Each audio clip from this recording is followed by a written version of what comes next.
Hello, I'm John Generone, Editor-in-Chief of IPO Edge. Very happy to be at the New York Stock Exchange here with Ashwin Navin, who's the co-founder and CEO of Samba TV. Ashwin, thanks for joining us. Hey, good to see you, John. So before we get into your company, I was just telling you in the green room here that I've actually covered this topic very closely. I covered media at the Wall Street Journal, and about a decade ago, a little more than that, there was still just one device really, and it was a question of, are you watching linear TV, are you using DVR? Since then, all kinds of new technology has changed the way we consume video media. Just tell us about how you fit into that timeline.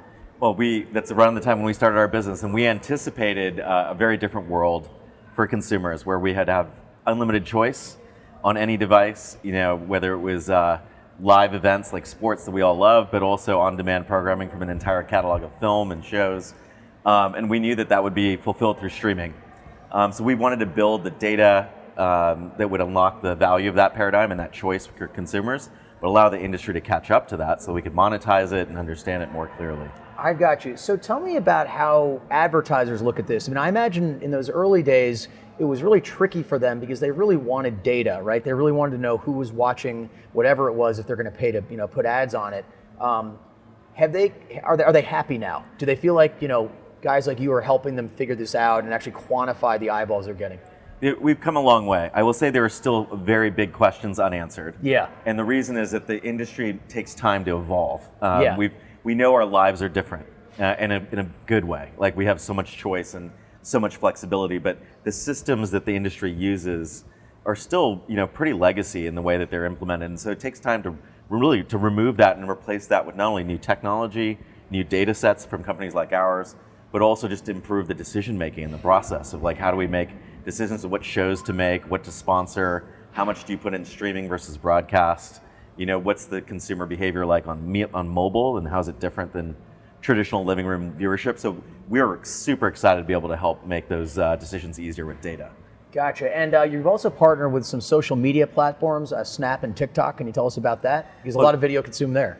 Yeah, and this is where the innovation's happening, isn't it? Where the biggest tech companies have now become the biggest media companies, and the biggest, I think a lot of investors would probably care about where's their growth going to come from next. Yeah. Well, it turns out that traditional TV is ripe for picking, and big tech companies that have media investments, whether you're talking about the Netflixes of the world or the Amazons, that all have massive streaming portfolios. Even companies that we're talking about, X, Snap. These are all companies that have a desire to tap into that audience of traditional TV. Now that they're spending more and more time on digital platforms, they're choosing Samba to be a measurement partner to help them understand how available is that audience on digital platforms, and then how do we make advertising strategies work to address that audience and optimize it so that you get better performing campaigns than we've ever seen before. Gotcha, and I may be dating myself a bit here, but and some of our younger viewers might not even remember this, but there was a time when the Nielsen household and that box or whatever was all you had. So I guess I always thought it was objective data, so that was good. How do you get objective data when you don't have that device in there and you've got all these different platforms over the top, social and so on? How do you guarantee that it's objective and third party? Yeah, it's a good question. I would decouple data from objectivity. And I think when we talk about objectivity, we're really talking about like the judgment that a data scientist would apply to know, is this good data or is this bad data? And so that judgment is still very valuable. Right. And intellectually honest practitioners in our industry have to look each other in the eye and say, okay, just because it's big doesn't necessarily mean it's better. Yeah. But if it's truthful, is it's representative, does it cover all the demographics, the diversity we have in this country, then maybe it is better than what we had in the past. And I think, Nielsen had a lot of great innovation for many years.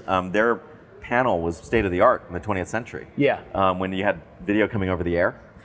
Today, we've got video coming over the air, through cable, through streaming, on all devices, and an entirely new system is what we need, that's able to really understand that diversity, but also create a useful measurement model that industry can operate with. Makes sense. And if you go back in time, if I can just a second again here, let's say it's the 80s and all you've got is sheer numbers. So wow, Miami Vice, Super Bowl, these are going to be crazy events on television. These days, there are smaller events, but they're still important, aren't they? If you've got a dedicated, focused audience, and I hear about micro-influencers on TikTok, Snapchat, and so on, Is there a way to say these are more valuable viewers for whatever reason than just looking at the sheer number?